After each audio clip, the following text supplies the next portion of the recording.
ఆంధ్రప్రదేశ్ రాజకీయాల్లో ఆయన వేసే ప్రతి అడుగు ఒక సంచలనం. ఆయన చేసే ప్రతి సంతకం ఒక చరిత్ర. తాజాగా అందరికీ తెలిసిన విషయం ఏది? చెన్నై వేదికగా జరిగిన ఒక వివాహ వేడుక ఇప్పుడు ఇదే దేశవ్యాప్తంగా ఒక రాజకీయ చర్చకు దారితీసింది. అదేదో కేవలం పెళ్లి మాత్రమేనా, లేక రాబోయే ఇండియా కూటమికి సమీకరణాలకు పునాదా? చిదంబరం నుంచి విజయ్ వరకు, స్టాలిన్ నుంచి కేవీపీ వరకు అందరినీ కూడా ఒకే వేదికపై కలిసిన వైఎస్ జగన్ చెన్నై నుంచే కొత్త రాజకీయ యుద్ధానికి శంఖారావం పూరించారా? వైఎస్ జగన్ నవ్వు వెనక ఉన్న అసలు మాస్టర్ ప్లాన్ ఏంటి అనేది ఇప్పుడు మనం చూడబోతున్నాం.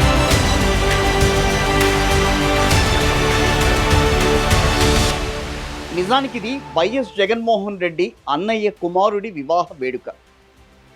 వధువు వైపు వారు కూడా వైసీపీలో అత్యంత కీలకమైన మేకపాటి కుటుంబం కావడంతో సాధారణంగానే ఈ వేడుకకు రాజకీయ కళ అనేది ముందే వచ్చేసింది. కానీ వేదిక ఎప్పుడైతే చెన్నై అయిందో అక్కడ సీన్ మొత్తం మారిపోయింది. వైఎస్ జగన్ ఒకరోజు ముందుగానే చెన్నై చేరుకోవడం, ఆదివారం రోజంతా అతిథులతో కలిసి గడపడం సోషల్ మీడియాలో టాక్ ఆఫ్ ది టౌన్గా మారింది. ఈ మధ్య కాలంలో మనం చూస్తున్నాం వైఎస్ జగన్మోహన్ రెడ్డి ఎంతో బిజీగా ఉంటున్నారు. కానీ సుదీర్ఘకాలం పాటు ఒక ఫంక్షన్లో ఉండడం ఎవరు చూడలేదు. పైగా ప్రతి ఒక్కరిని కూడా ఆప్యాయంగా హగ్ చేసుకుంటూ నవ్వుతూ పలకరిస్తూ వైఎస్ జగన్ కనిపించిన తీరు చూస్తుంటే ఆయనలో ఒక కొత్త ఉత్సాహం, ఒక స్పష్టమైన పొలిటికల్ క్లారిటీ మాత్రం కనిపిస్తోందని చెప్పాలి. ఈ పెళ్లి వేడుకకు హాజరైన అతిథుల జాబితా చూస్తేనే అర్థమవుతుంది వైఎస్ జగన్ తన చుట్టూ కూడా ఒక పటిష్టమైన రాజకీయ వలయాన్ని నిర్మించుకుంటున్నారా అని. తమిళనాడు సీఎం స్టాలిన్తో వైఎస్ జగన్ భేటీ కావడం, గంటల తరబడి అక్కడే ఉండడం ఇక్కడ ప్రధానంగా చర్చనీయాంశమైంది. అటు కొంతమంది కీలక నేతలు, అంటే ఇంకో కూటమిలో కీలక నేతలుగా చెప్పుకుంటున్న కాంగ్రెస్ పార్టీ అగ్రనేత అయిన పి చిదంబరంతో కూడా వైఎస్ జగన్ ముచ్చటించటం ఈ వేడుకకే ఒక హైలైట్గా నిలిచిందని చెప్పాలి. ఎందుకు? పి చిదంబరం ప్రస్తుతం కాంగ్రెస్ పార్టీలో అంత యాక్టివ్గా లేరు కదా అని అనుకోవచ్చు. గతంలో కాంగ్రెస్ నుంచి విడిపోయిన తర్వాత ఆ పార్టీ అగ్రనేతలతో ఇక్కడ వైఎస్ జగన్ బహిరంగంగా కలవడం మాత్రం ఇదే మొదటిసారి.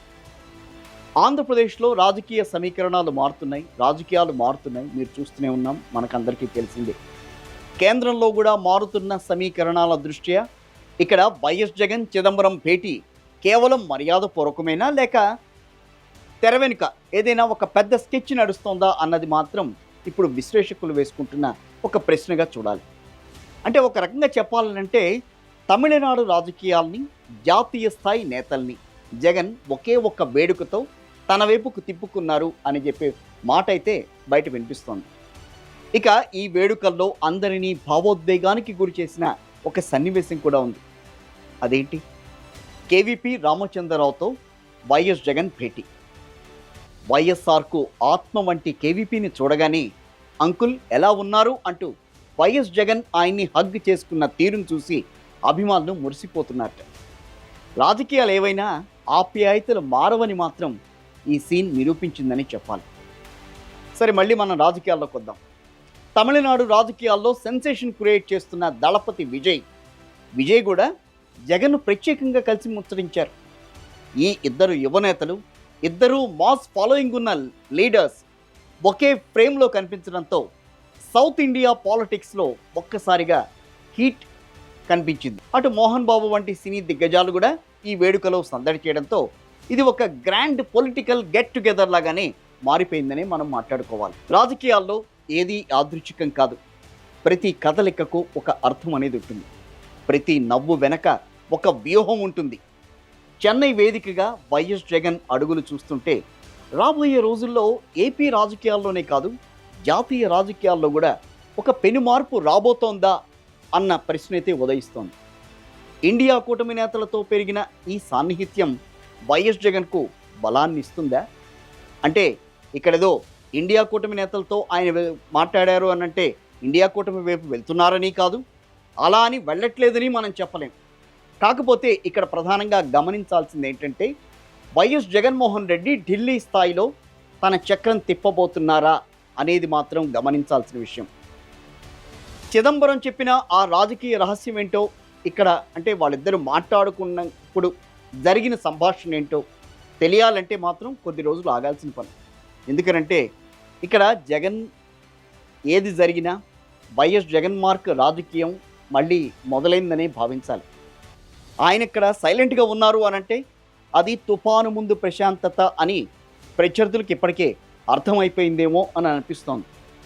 రాజకీయాల్లో మనం ఇప్పటివరకు చూస్తున్న రాజకీయాల్లో ఏదైనా జరగచ్చు, ఏదైనా జరగకపోవచ్చు అని చెప్పడానికి ఒక చిన్న ఉదాహరణ ఇది. కాకపోతే వైఎస్ జగన్మోహన్ రెడ్డి ఇంతమంది నేతలతో ఒకేసారి భేటీ వెనుక వ్యూహం, ప్రతి వ్యూహం ఏంటనేది రాబోయే రోజుల్లో తేలిపోతుంది. దాని గురించి అందరికీ తెలుస్తుంది. కానీ ఇక్కడ వైరి వర్గంతో అంటే జాతీయ రాజకీయాల్లో వైరి వర్గంతో ఆయన కూర్చుని మాట్లాడడం, అలా అని దాంట్లోకి వెళ్తారా, దాంట్లో కలుస్తారా అని అంటే చెప్పలేం.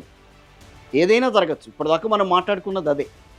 కానీ ఒక నమ్మకస్తుడైన వ్యక్తితో, ఒక నమ్మకంతో ఉన్న పార్టీతో ఆయన ఇన్నాళ్ళు అడుగులు వేస్తూ వచ్చారు. అక్కడ కేంద్రంలో ఉన్న ప్రభుత్వం కూడా తెలుసు వైఎస్ జగన్మోహన్ రెడ్డి ఎంత నమ్మకంగా 5 ఏళ్ల పాటు కేంద్రంలో ఏ రకమైన మద్దతు ఇచ్చారు. సో ఆ మద్దతును మళ్ళీ రాబట్టుకోవాలి అని అంటే కనుక ఏంటి పరిస్థితి? వైఎస్ జగన్మోహన్ రెడ్డి విషయంలో బీజేపీకి వైఎస్ జగన్మోహన్ రెడ్డి దూరం అవుతారా అని మనం మాత్రం చెప్పలేం. కాకపోతే ఇక్కడ కొన్ని అంశాలు మాత్రం ఈ మీటింగ్ తర్వాత కొన్ని అంశాలు మాత్రం బయటకు వస్తున్నాయి. ఏంటనంటే వైఎస్ జగన్మోహన్ రెడ్డికి ఒకవేళ మీరు కాదనంటే కనుక ఇటుపక్క వాళ్ళు కూడా రెడీగా ఉన్నారు అని చెప్పి ఒక రకంగా సిగ్నల్ అయితే వెళ్తోంది. ప్రస్తుతం కేంద్రంలో అధికారంలో ఉన్న బీజేపీ జగన్మోహన్ రెడ్డి విషయంలో అలాంటి నిర్ణయం తీసుకుంటుందా?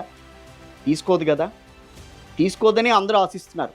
కానీ ఒకవేళ అలాంటి నిర్ణయం తీసుకోవాలి అనంటే గనక ఒక నమ్మకమైన వ్యక్తిని మాత్రం కోల్పోయే అవకాశం అయితే ఉంటుంది.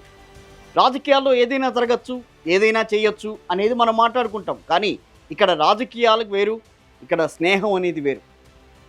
ఆ పార్టీలో జాయిన్ అవ్వము, వాళ్ళతో కొలైడ్ అవ్వము అని చెప్పిన వైఎస్ జగన్మోహన్ రెడ్డి 5 ఏళ్ల పాటు తాను చేయాల్సిందంతా వాళ్ళకి చేసి పెట్టారు. కానీ ఈ రోజున అదే రకమైన వ్యక్తిని దూరం చేసుకుంటారా అని అంటే మాత్రం అది $1 మిలియన్ క్వశ్చన్గానే కనిపిస్తుంది. ఆంధ్రప్రదేశ్లో అధికారంలో ఉన్న కూటమి నేతల విషయంలో కేంద్రం ఏం మాట్లాడింది?